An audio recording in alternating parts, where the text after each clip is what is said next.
It's a real pleasure to be here today, so really thank you very much for the time. Just very briefly, the Scottish Sports Association is the membership body for the governing bodies for the different sports in Scotland. So we're their independent voice. Their members are 13,000 sports clubs, whose members are 900,000 members of the sports clubs. So 13,000 sports clubs, 900,000 members. So from that point of view, I think the pre-COVID time was a period where we knew there were challenges, but actually we were in a progressing position, I think, across quite a number of sports. I think we're in a position, we still are, and I think we certainly were in a position where sport presented a great number of opportunities and physical activity the same, where we felt that more could be done, and I think there is a collective effort behind that. So we know that if people are physically active, there's a third reduction in all causes of mortality. We know that there's a 30% increase in well-being for people that are active, that physical inactivity costs the Scottish Government about £91 million annually. And we know that there's a 20% pre-COVID, there was a 20% difference between the most active and the least active in society. So we knew that there were challenges, but at the same time, we know that Scotland is a world-leading country in the policy environment for sport and physical activity.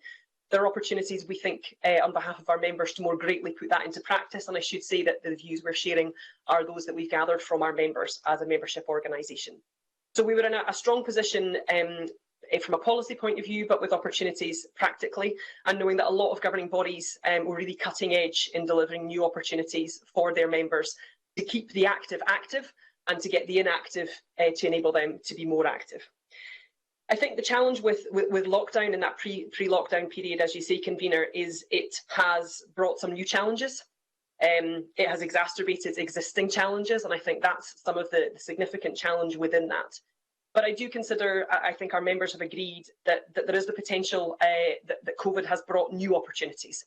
And I think predominantly those are around the removal of barriers, where our members would see opportunities moving forward. And I guess, that's probably where we'd like to focus on today in terms of practically what we can do and hopefully where the committee can help us with that. So the three barriers that we see real opportunity in moving forward to remove are some of the main reasons that people say they're not active are because they don't have time. And the premise of flexible working, we've seen a lot of people doing active commutes. There's a way holistically as a nation, our members believe that as employers and educators, we can look at things differently. The cost of facilities has reportedly, consistently reported by our members, been a challenge. And again, this isn't just a sport issue, I would argue, convener. I think in conversations we've had with colleagues across the wider sector, that we've had with colleagues across youth work, across culture, across heritage, across a number of areas, access to community facilities is one of the key challenges that people face, not just sports facilities, but community groups accessing community facilities. So sports clubs are a third of all voluntary organisations. And by the time we add those groups that I've mentioned together, convener, that's 2/3. And one of the biggest challenges they face is access to community facilities. I think the third opportunity is around equality, so reducing that challenge of inequality. And I think that equalities gap has probably grown. I'm sure that's a priority that all members see. But I think there's a particularly pressing action around support for benefits for people who have a disability to participate in sport and to volunteer. I'm sure Gavin, who's our expert on this and the amazing work that SDS do, will tell you more about that. But that's a real opportunity, we think, convener, as things stand at the moment. And as powers for social security come to Scotland, we really need to be ahead of the game with this. And I think the fourth opportunity is to look at the environment that we work in, around funding, around what we measure, and around making sure that we minimise as much bureaucracy as possible, and actually we are focusing as much delivery as we can on actually delivering activities and not monitoring. So we've seen progress in a number of those areas through COVID and through the programme for government in relation to that last aspect. But we think there's opportunity to do more, convener, and really looking forward to that discussion today. Thank you, convener. Thank you for the opportunity to present today, and thanks to Kim for setting this up so nicely in her piece there around equality and inclusion. Just as a background, Scottish Disability Sport, the recognised governing body for Scotland, we're pan-disability and multi-sport. We work across the impairment groups of physical, sensory and intellectual impairments. Our remit is around changing culture. It's about embedding inclusion within physical sport right across Scotland. Pre-COVID, what did we know? Well, we knew that almost a quarter of the population consider themselves to have a disability or a long-term limiting health condition. We know that the benefits of physical activity and sport are proven in terms of quality of life, physically, socially, psychologically, or for some of the athletes we work with, prolonging their lives. We know that there's a latent demand out there. We know that 4 out of 5 disabled people want to be more physically active. But we also know that there are some substantial barriers there. We know about transport, we know about perceptual issues, we know around cost. But the one that Kim teed up there for me quite nicely was the one around benefits, which we came across in 2019, and a piece of research showed that almost half of disabled people questioned were fearful of becoming more physically active because of a potential loss of their benefits and being judged to be more able. So that's where we are in terms of pre-COVID participation. Disabled people were way behind in terms of meeting the physical activity targets. 8% of sports club membership was disability. People with disability, only 2% of the qualified coaching workforce. So we know that there were still big gaps, despite some great work happening out there. For us, COVID was a pretty bleak picture, as you can imagine. Lockdown happened very early for a lot of the individuals we work with. We picked up on very early some quite worrying mental health issues with some of our athletes and participants, and we did a lot of work in terms of putting all of our programs online, doing a lot of work with SAMH to support our athletes through that lockdown period. Coming out of lockdown, what we're seeing a real hesitation from a lot of individuals with disabilities in terms of coming back to physical activity and sport. We're seeing probably 50% that are really keen, chomping at the bit, and are back already, but there's a big number still not coming back. The reasons behind that: real lack of confidence, some issues around care and care packages being reduced or taken away. Issues just around access to sports clubs and transport issues, things like that. Our events programme, we've been back up and running since September. We're seeing between 40 and 60% return rates to those events. And it's those societal issues that are sitting behind that are really causing the problems. Schools aren't sending individuals or teams along yet.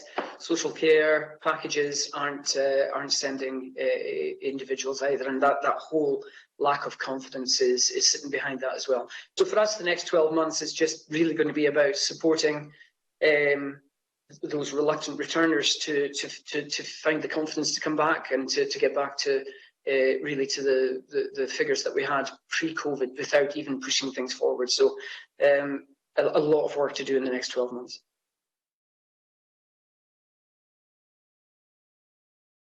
From our point of view, I think what we're finding is we have physio referral schemes in place across the country, largely paediatric physios, and that relationship's been really, really good. It's been built on person-to-person relationships, unfortunately, not as strategic as I would like it to be. I think that referral system should be more strategic and built in.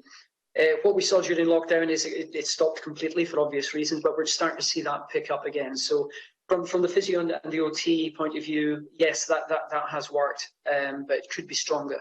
We're doing a piece of work at the moment in Tayside with NHS Tayside, Get Out, Get Active, funded by Spirit of 2012 and the London Marathon Charitable Trust. And that's been running since actually just started as COVID kicked in, as chance had it.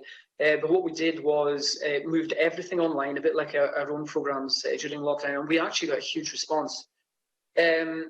And it was a lot of those were referrals from NHS practitioners. A lot of it was level physical activity. It was support with mental health.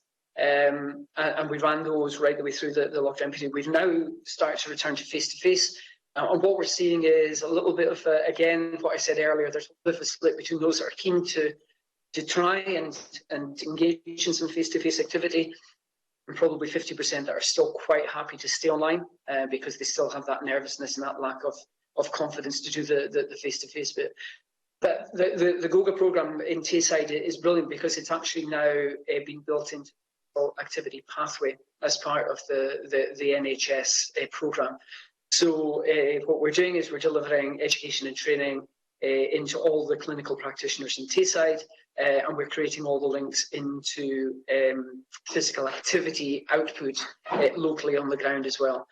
So as a model, it's great, and there's an awful lot of monitoring and evaluation being built around it as well, and learning that's coming out. It's a UK-wide programme, but the Scottish leg of it is focusing on the NHS. So 3-year programme. By the end of it, we'll have a lot of learning, and we'll be delighted to come back and talk to you about it in terms of what's come out the back end.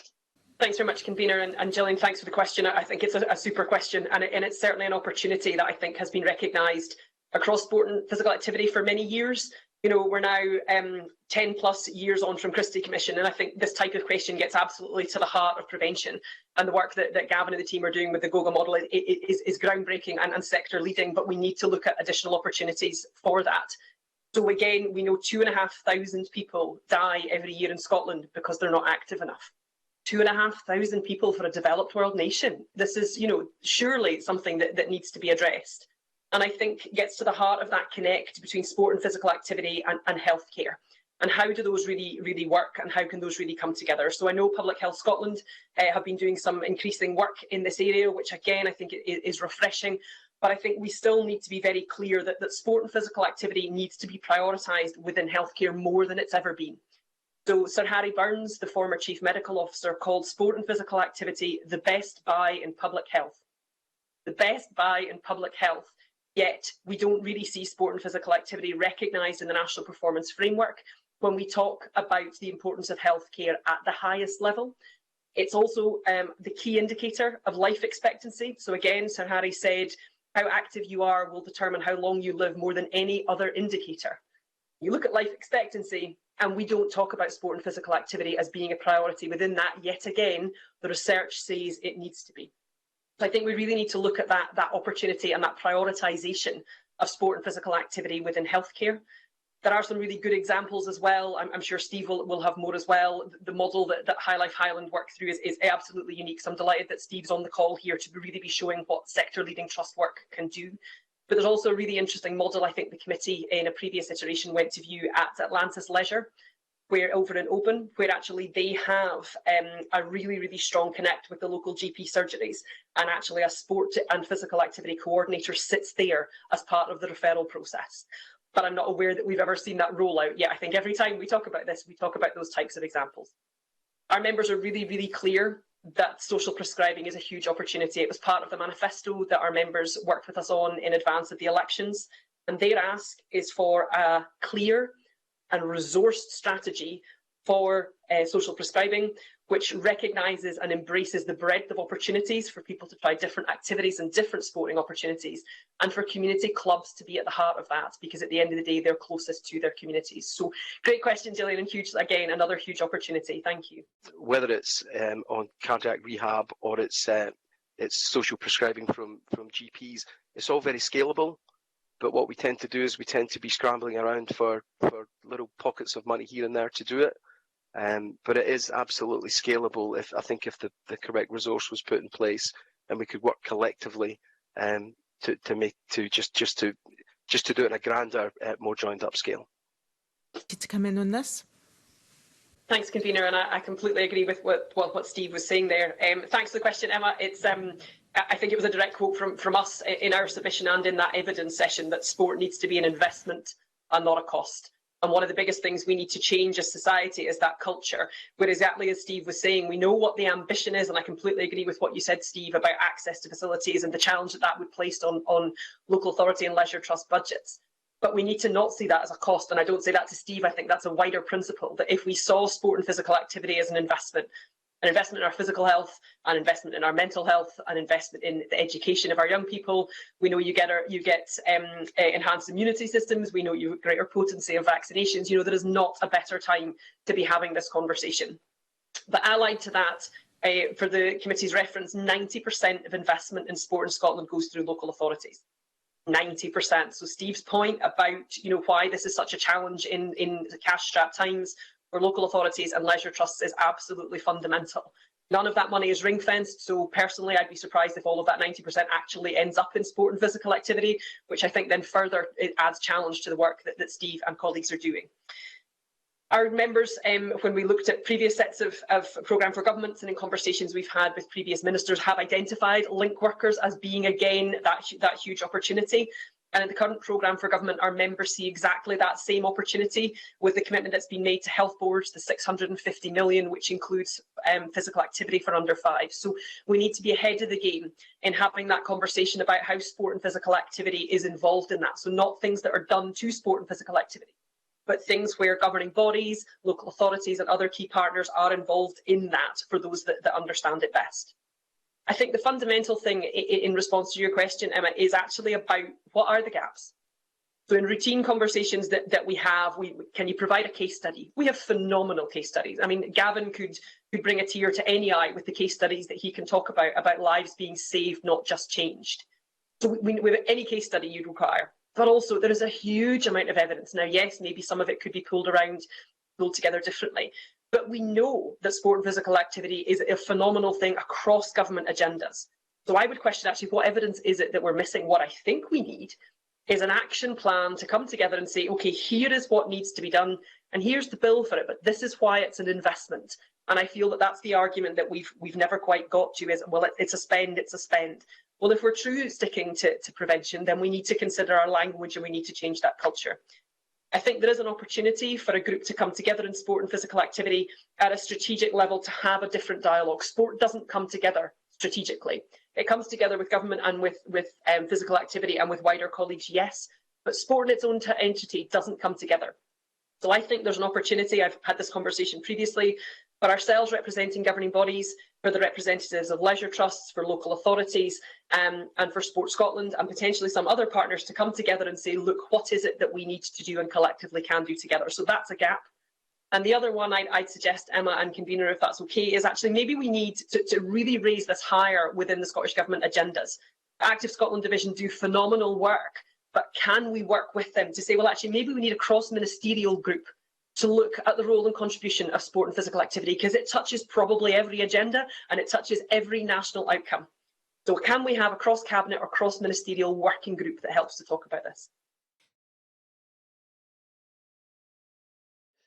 The recovery from the lockdown and the shielding period was that the outdoor activities, the green spaces, were a bit of a lifeline for disabled people where access allowed. But access is always a big problem with the outdoors when it comes to many disabled people.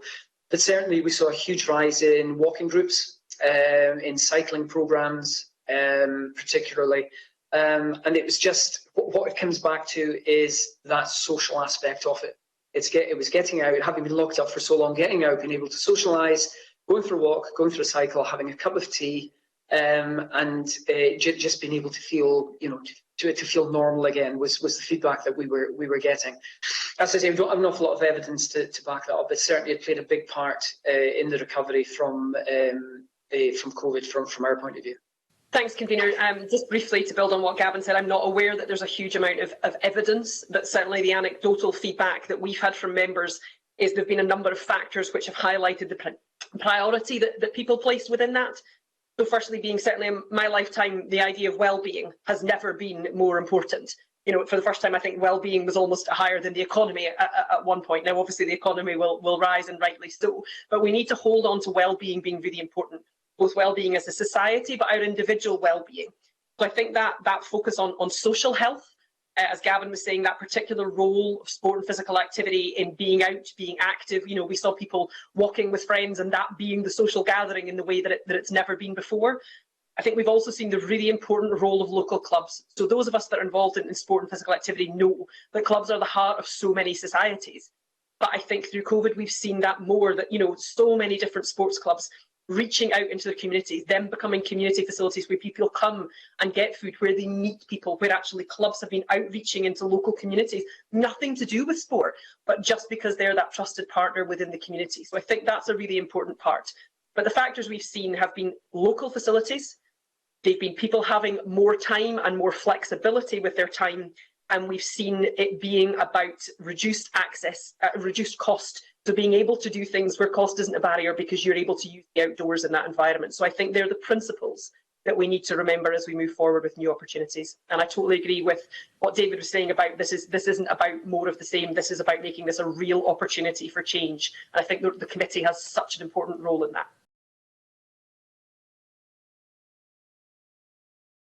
The research that was in the submission was English research.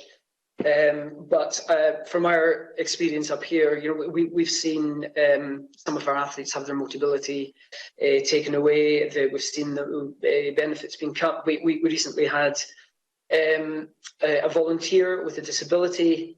We paid expenses, and he had his benefits stopped. Now we were able to fight to get them reinstated, but we shouldn't really be having to do those fights to support them to do that. So yeah, it's undoubtedly an issue. We speak to our participants, and they're all nervous about that assessment and their benefits being cut.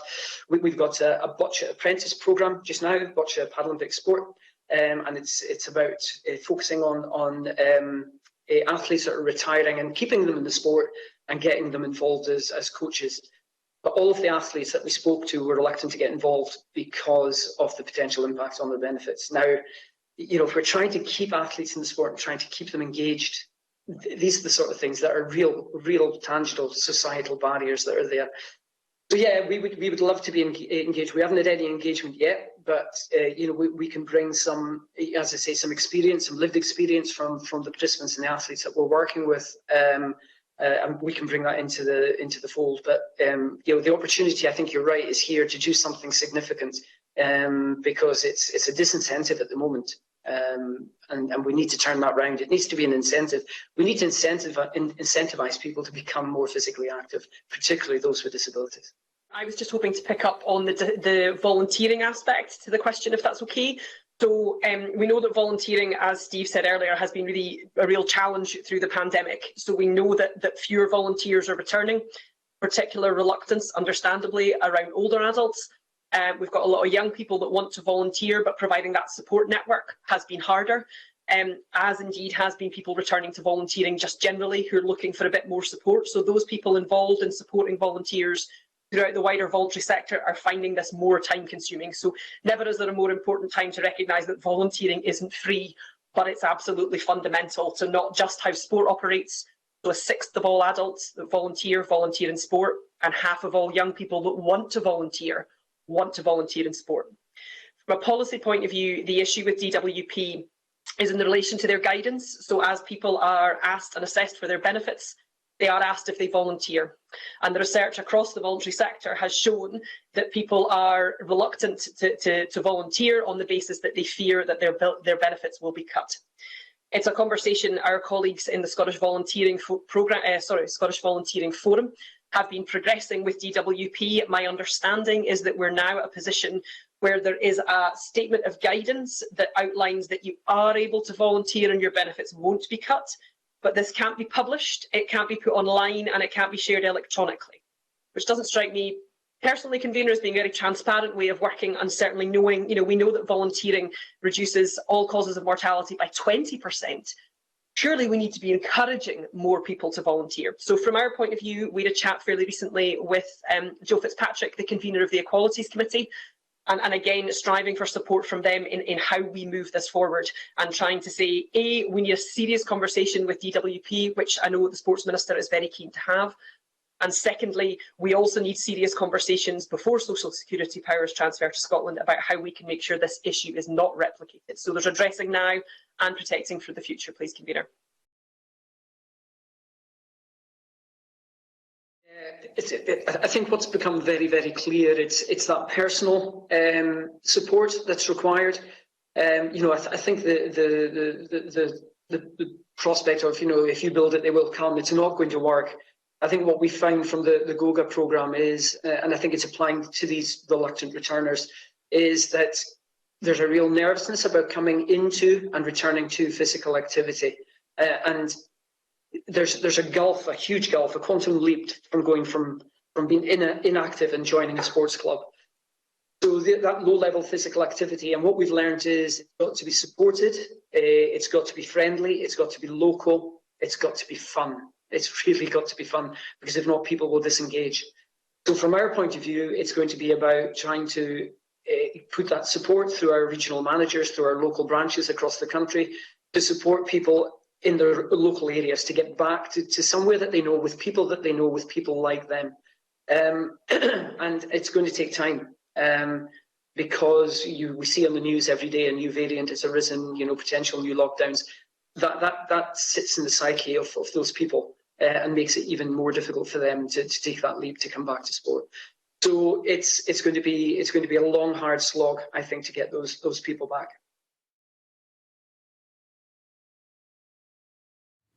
Thanks. It's a great question, Stephanie. If that's okay, convener, just a couple of quick thoughts on the question from Sue, if that's okay. So sure. A quick reminder that, as I'm sure Sue well knows, sport isn't statutory. So that obviously means that there are budget questions in there. We know that the last Audit Scotland report showed that the investment from local authorities into trusts was decreasing on an annual basis, and I suspect that's continued. I think we routinely hear language about biting the hand that feeds them, which I think is a real challenge. We're probably one of the few independent organisations that doesn't sit with that as a challenge. But also we need to remember that culture is free and sport and physical activity aren't. And that always strikes me as a challenge. I think there are a few programme for government questions that our members have identified. So what is the definition of active living? So in the 100 million budget, I don't know what that is. That would be good to understand. How can we work with health boards to identify the physical activity opportunities, which ties really neatly with Stephanie's question.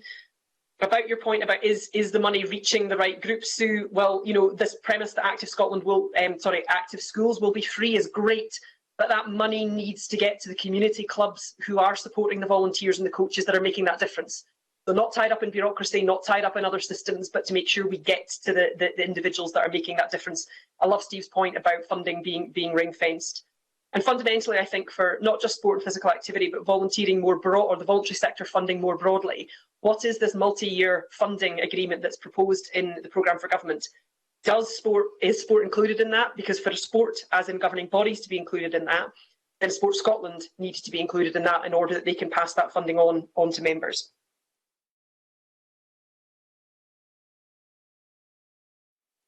In terms of Stephanie's question on young people, this is always a favourite topic of our members, Stephanie. If you put a couple of our chief execs together for more than about 5 minutes, they will talk about PE and physical literacy, which is one of their key phrases. So the ask of our members for a very long period of time remains in terms of 2 hours of quality PE for all young people. So 2 hours ideally in secondary schools as well. I know it's 2 periods at the moment, but 2 hours of quality PE. So I think we're at 98%. Of young people getting the 2 hours or 2 periods of PE. So we don't have that for S4 and S5, so arguably the most stressful time of a young person's life. We need to remember that actually S4 to 6 would be a priority. We need to remember that transitions in education in its more holistic environment, our colleagues at Scottish Student Sport do a huge amount of work. That transition period is critical. We need to remember that young people with a disability are not reaching that 98%, and Gavin will be better placed to pick up on that than we are, and their incredibly world-leading disability inclusion training is a priority. But in the youngest age group, it is supporting that physical literacy. So in the simplest terms for us, run, jump, throw, catch and swim. For every young person to have that quality experience, in my mind, it needs to go back to primary school teaching. So when we do the initial teacher training, that every teacher comes out with the confidence and the competence to teach those skills. In some institutions that do postgrad primary school teaching, some students get 6 hours of PE. 6 hours, and for the rest of your life you have to deliver 2 hours of PE. So for the only subject that has a mandated minimum number of hours, and you have to deliver 2 hours a week, you may get 3 weeks worth of training of that yourself, as in you might get those 6 hours. So we really need to look at the initial teacher training, but we also need to look at supporting young parents in what the physical activity opportunities are for them to support preschoolers. And indeed in terms of individuals that support care activities, again, that physical activity and physical literacy is part of their training in order that all young people preschool can also be trained in those core activities. Yeah, I just wanted to follow up on what Kim mentioned, really. It's a massive issue for us. Anecdotally, we were hearing from lots of young people that were coming through schools who were telling us that they had been excluded from PE or hadn't been fully included within the PE experience within the school. At the same time, we did a piece of research with a local authority, a single local authority in Scotland, and the result that came back from that was that from the parents and the pupils that we spoke to, only 7% felt that they were getting the 2 hours or 2 periods of quality PE, 7%, whereas the attainment rate was 98%. Now that shocked us, and it was a fairly low level piece of research. At the same time, we had a conference, an education conference, 200 teachers and educationalists in an auditorium at Heriot-Watt universities, and a journalist asked the question of the audience, how confident do you feel in terms of delivering to pupils with disabilities in your curriculum, particularly PE? One hand went up in the audience.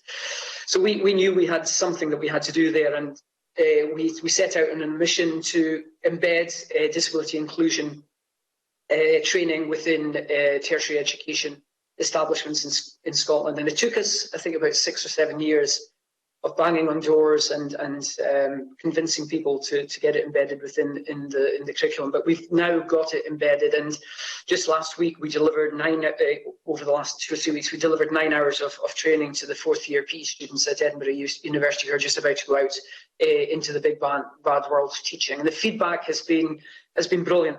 It's been 98% positive rates. There's been 71% using the models of inclusion within their teaching. 63% are sharing what they've learned with colleagues. So it's really positive. But what we're not seeing yet is the impact of that actually in the schools. That hopefully will come down the line a bit as those trained teachers empty out into the schools.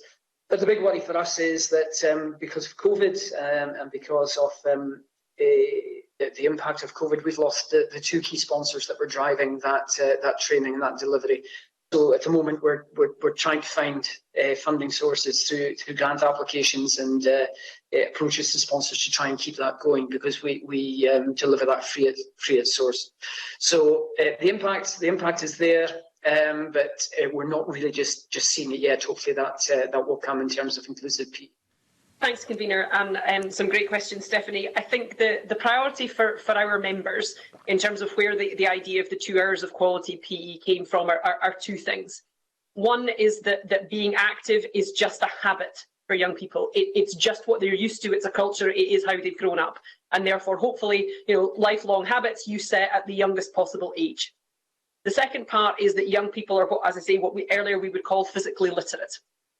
There's a third part. It's definitely not forgetting that sport and physical activity is fun. I'm not precious about what it's called. I see it all as being on a continuum, and at different ages people go into different things. So for me, sport isn't just competitive. A lot of our members are non-competitive in what they do as a sport, but also there are a number of sports that have competitive and non-competitive elements in them. In fact, they almost all do. I think what is a priority in terms of the diversity of activities that young people are provided through PE and through school sport is recognising that the ideal is that there's a community link opportunity. And again, where I feel opening up the school estate is a priority, that we're making sure that they're getting to try a range of activities, because they'll find different activities at different stages of our lives. I'm sure everybody does, exactly as you say, Convener. But I think also it's where they get to try a sport. So they go along and they play table tennis, and oh look, there's a table tennis club in the local area. Ideally, it might even be within the same school environment, because again, young people have confidence about going to known environments, and therefore the school estate is a huge opportunity if there are clubs based in that locality. But it's making sure that we really are relentless in making sure that the 2 hours of 2 periods of quality PE is achieving the outcomes that we need. The Daily Mile is an amazing policy, and it's an amazing outcome. But it doesn't replace 2 hours or 2 periods of quality PE. Active schools doesn't replace 2 hours of quality PE or 2 periods of quality PE. So we need to be really clear that physically literate individuals are ones which have the confidence and the competence to try a range of sports and activities throughout their lives. So for me, that's the priority, and different sporting opportunities allow that to happen. There's probably, briefly, Convener, 5 different strands in my mind. The first is that we mentioned at the beginning that one of the key reasons people don't take part in physical activity, which ironically is also one of the key reasons people don't volunteer, is a lack of time. So one of the asks from our members is the idea of a wellbeing employer and a wellbeing educator, where all employers and all educational institutions give time for their staff and their pupils or students to be active within the working or school day. So where an employer actually says, we'll give you time to just go and be active each day, because actually time is a big barrier for people. The second is, we know the National Planning Framework 4 consultation is pending, exactly, convener, and we know that planning again is a huge part of that, people having access to local opportunities.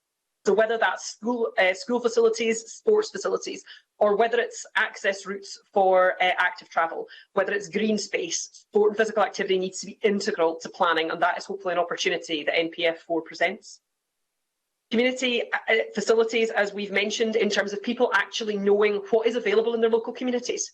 So, is it that there can be, notice boards where basically say, look, here are all the different sports clubs that are available. How can we create that informal referral process and make that a bit easier? And as part of the running of facilities, should we not expect there are facility advisory groups? I'm sure Steve will tell me there are examples where that works really, really well, but where local communities and local sports clubs are part of deciding and guiding how the facilities are run. So this isn't community asset transfer or as community liability transfer as it routinely is. This is just communities being more involved in managing and guiding, not managing community facilities. KPIs for sport and physical activity are all quite routine. We don't expect other departments and agencies to report back. So that is an opportunity, as is funding. We don't have ring-fence funding, as Steve said, but down south they've ring-fenced the funding from the sugar tax into sport and physical activity. That would be an opportunity, as are the Barnett consequentials from the Commonwealth Games in Birmingham. So a number of different opportunities, convener. It's a perennial question, and one which I feel we never quite get to a position in moving forward.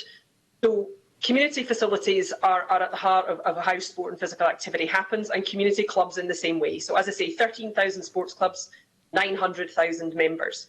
The reality, though, is that the largest cost that clubs face is in facilities. So there are a number of sports clubs operate their own facilities, but the majority use those that are run by a local authority or a leisure trust. The biggest margin, as I say, or the biggest cost for them is access to the facilities. So as facility charges rise, and I completely understand Steve's point, they're expected to income generate. So this isn't an issue of the trusts doing something they shouldn't. This is an issue on the expectation of the trusts. They are certainly doing their best in the challenging financial times that they're facing. But as cost of facilities go up, the cost of membership goes up as well, because for most sports clubs, that's the only way they bring in money. If culture's free, Jackie, it is sport free. I have no argument as to the huge role that culture plays, and I certainly don't want to charge for that. So this is definitely going as sport equaling rather than them coming the other way. But it comes back to that heart of sport and physical activity as being an investment. So if culture is an investment in our cultural identity and in our well-being and in our mental health, sport and physical activity are all of those things. But it's also a 30% reduction in all causes of mortality, yet we expect this to make money. So the culture of this and the recognition of sports clubs as really being the fabric of society is what we are losing. And in the most deprived areas, Jackie, you're absolutely right. That's the biggest barrier in terms of cost, and we need to break that. But we need to do that by making sure that the investment gets in the right areas, by investing in it, and by making sure that Steve and his colleagues can actually do the amazing work that High Life Highland do. But that model has been very rarely replicated. I'm sure there are a few that Steve could tell us, but nobody else has taken that model. And I know Steve's predecessor in High Life Highland, I remember him just very eloquently, one of his first days in post, he stood and he looked out into the car park in one of their facilities, and he said, I looked out at cars that were BMWs and were Audis, and he thought, what are we doing? If these are the people that are coming to our facilities, we are not fulfilling the market that we need to, because these people could be affording local, private facilities. We need to be providing that support, and therefore I think we need to look at that culture, Jackie, to make that change that we all need to see. So given that we all agree, is your action plan with revenue attached the route into this? Ultimately, I think it has to be about money to a degree, Jackie, but I think part of it's also a principle. The school estate is a set of community facilities owned by the community, run on behalf of the community to enable a community, yet we charge the community clubs in order that they can charge the local community to access community facilities. I mean, it's just the strangest little model. We've never got to the heart of how you break the PPP, PFI contracts. We've never got to the heart of the charging issues that make that happen. The last report was done by Sport Scotland in 2015. It showed that a fifth of the school estate was used within holiday time and only a third of it used within term time. It's there. It needs managed. It needs a structure and programming that means it can be accessed. There will be examples of great practice, but that's the last data we have, Jackie. This cannot be that expensive to break. That will provide the home for facilities at surely an affordable rate. So that is the answer as I see it, not just for sport and physical activity, but as a key action for COVID recovery. Let's engage communities. Let's get them involved and provide them with an opportunity through a school facility as a community hub, exactly as Steve has mentioned.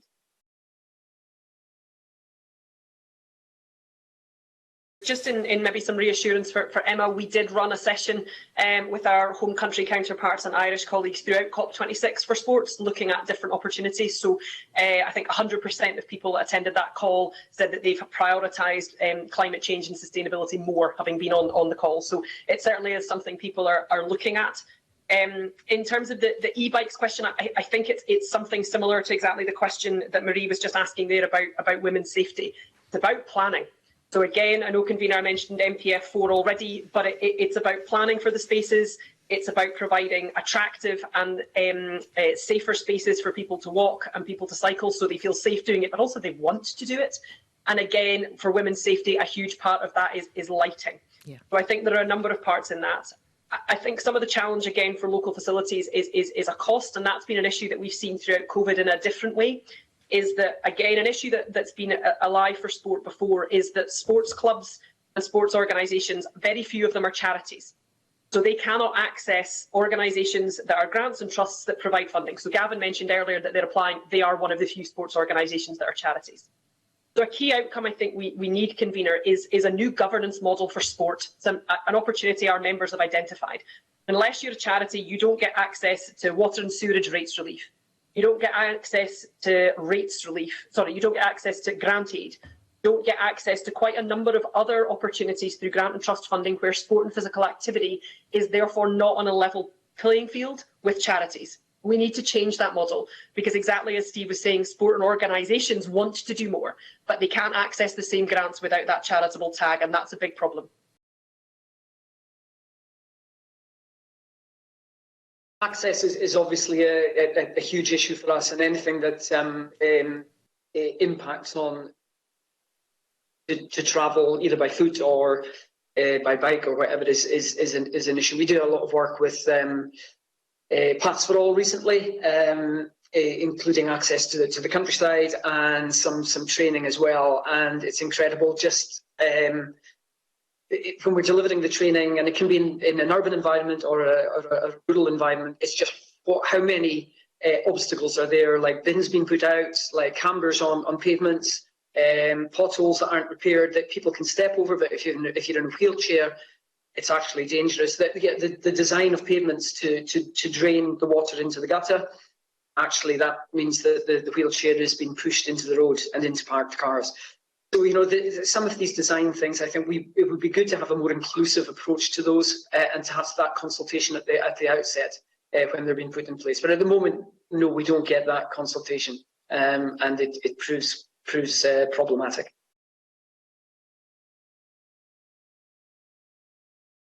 I think a lot of it varies by sport, Stephanie. So I think we are in a position where, you know, some sports are summer sports, some sports are winter sports, much as actually I think most sports are all year round now. I think, for example, from a tennis point of view, they're very much making the call for more indoor facilities, because if you're an outdoor sport, playing through a winter period and some of the winter facilities is a challenge. But equally, then some of the indoor sports report higher participation figures through the winter period. So I think it very much varies by sport. I think where there are challenges can be on the number of organisations wanting to access indoor facilities throughout the winter, and I'm sure the same for outdoor facilities. So there becomes a pressure and a pinch point on market demand. I think access becomes an operational challenge, and I'm sure Gavin will say the same in terms of people with disabilities, so transport and travel in that sense. I think your point about clearing pavements first is exactly the point. If somewhere it's where there's a will, there's a way. And are we genuinely prioritising sport and physical activity and seeing that cross-cutting agenda it has across all of the national outcomes? And I would argue that we're not as much as we could. But I know that's an ambition that's shared across sport and physical activity and indeed with the Active Scotland team within Scottish Government. but it's being able to challenge each portfolio, each national indicator, national outcome, each minister and each cabinet secretary, and saying, what are you doing to support physical activity in sport? Because we know that this small 30-something £million pot for sport supports every other national outcome. So I'd argue that the beneficiaries aren't sport and physical activity. It is educational attainment, it is mental health, it is physical health. So how are we asking them what their KPIs and their reporting are to support the 6 Active Scotland Outcomes Framework outcomes? To say, well, actually, together we can do more. And I think that's the opportunity, Stephanie.